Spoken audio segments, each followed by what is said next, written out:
انسان کی بربادی یہاں سے شروع ہو جاتی ہے جب اس کے بوڑھے ماں باپ اس کی طبیعت کی سختی کی وجہ سے، غصے کے ڈر کی وجہ سے اس کے سامنے اپنی کسی خواہش کا اظہار نہیں کر سکتے۔ اپنے والدین سے حسن سلوک کیجیے تاکہ آپ کی اولاد بھی آپ کے ساتھ خوبصورت انداز میں پیش آئے۔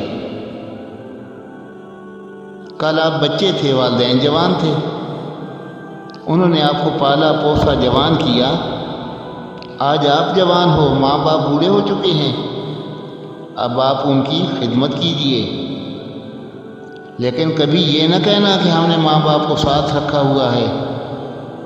ماں باپ کے وہ ساتھ نہیں رکھا جاتا، بلکہ ماں باپ کے ساتھ رہا جاتا ہے۔ اسی میں برکت ہے، اسی میں اللہ کی پسندیدگی ہے، اسی میں رحمت ہے۔ کبھی سوچا ہے آپ نے کہ ماں باپ نے اپنی زندگی کے کتنے خوبصورت سال، کتنے سنہرے پل آپ کے اچھے مستقبل کے لیے قربان کر دیے؟ اللہ نے ویسے تو نہیں فرما دیا نا قرآن پاک میں کہ اللہ کے ساتھ شرک نہ کرو اور والدین کے ساتھ اچھا سلوک کرو۔ اللہ جس ہستی کا اپنی توحید کے ساتھ تذکرہ کر رہا ہے وہ آپ کے والدین ہیں۔ اس لیے تو آپ کو ماں باپ کا مقام بتایا گیا ہے کہ جنت ماں کے قدموں تلے ہے، باپ جنت کا دروازہ ہے۔ ماں ناراض ہے تو جنت نہیں ملے گی، اگر باپ ناراض ہے تو جنت کا دروازہ نہیں کھلے گا۔ اگر آپ کا بوڑھا باپ آپ سے ناراض ہے تو آپ کا رب آپ سے کبھی راضی نہیں ہوگا۔ اللہ کی رضا باپ کی رضا میں رکھی گئی ہے۔ اگر آپ کے سخت رویے کی وجہ سے آپ کے والدین آپ سے ناخوش ہیں تو پھر طویل نمازیں، لمبے سجدے، حج عمرے آپ کو اپنے اللہ کے نزدیک نہیں کر سکتے۔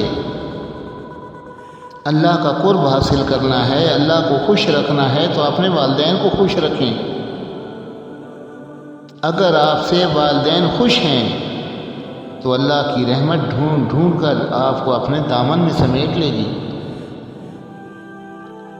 اور دوسری بات یہ ہے کہ جیسے چھوٹے بچوں کی ضروریات ہوتی ہیں، خواہشات ہوتی ہیں، اور بچوں کے بتائے بغیر آپ ان کی ہر ضرورت پوری کرتے ہیں، اسی طرح کوشش کریں کہ والدین کی بھی جو ضروریات ہیں انہیں آپ سے کہنا نہ پڑے۔ جیسے بچپن میں انہوں نے ہر ضرورت آپ کی پوری کی، اسی طرح آپ بھی کریں اور محبت سے کریں۔ اگر اللہ تعالیٰ نے آپ کو رزق کی وسعت دی ہے تو اپنے والدین کے لیے الگ سے ایک ٹوکری ان کے بستر کے پاس رکھ دیں، جس میں روزانہ کچھ پھل، بسکٹ کے پیکٹ، جوس کے ڈبے رکھ دیں تاکہ انہیں جب بھوک محسوس ہو تو وہ نکال کر کھا سکیں۔ بڑھاپے میں کھاتا پیتا بندہ بڑھاپے سے زیادہ دیر تک لڑ سکتا ہے۔ جب بزرگوں کے سامنے کھانے پینے کی چند چیزیں پڑی ہوں گی تو ضرور کچھ نہ کچھ کھائیں گے، اپنے پوتوں کو، نواسوں کو کھلائیں گے۔ نہ بھی کچھ کھایا تو آپ کے لیے دل سے دعا ضرور نکلے گی۔ اپنے ماں باپ سے شفقت سے پیش آئیے، ان کے کھانے پینے کا خیال بالکل چھوٹے بچوں کی طرح رکھیے، تاکہ ہمارے بڑھاپے کے وقت بھی کوئی ہاتھ ہمارا خیال رکھنے کے لیے اور کوئی دل ہمارا احساس کرنے کے لیے موجود ہو۔ یاد رکھیں، درخت بوڑھا ہو جاتا ہے، پھل نہیں دیتا، لیکن سایہ ضرور دیتا ہے۔ اگر یہ بات اولاد کی سمجھ میں آ جائے نا، بہت سارے بزرگوں کی آنکھوں کی بینائی سلامت رہ سکتی ہے، جو اولاد کی جھڑکیوں کی وجہ سے زیادہ آنسو بہانے سے ضائع ہو جاتی ہے۔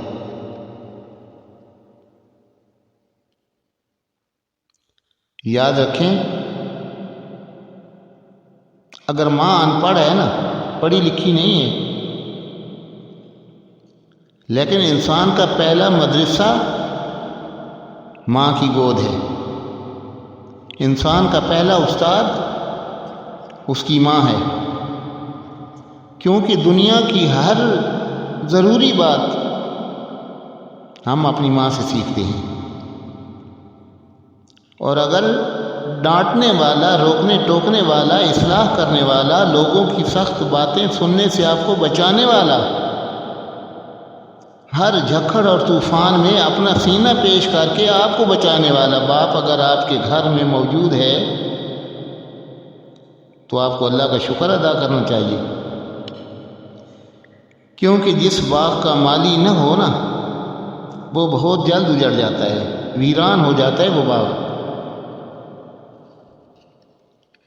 اس لیے کسی نے کہا ہے کہ عزیز تر رکھتا ہے وہ مجھے رگے جاں سے، عزیز تر رکھتا ہے وہ مجھے رگے جاں سے، یہ بات سچ ہے کہ میرا باپ کم نہیں ماں سے۔ وہ ماں کے کہنے پہ کچھ روب مجھ پہ رکھتا ہے، یہی ہے وجہ وہ مجھے چومتے جھجکتا ہے۔ وہ آشنا میرے کرب سے رہے ہر دم، جو کھل کے رو نہیں سکتا مگر سے سکتا ہے، جڑی ہے اس کی ہر ایک ہاں فقط میری ہاں سے، یہ بات سچ ہے کہ میرا باپ کم نہیں ماں سے۔ ہر ایک درد وہ جب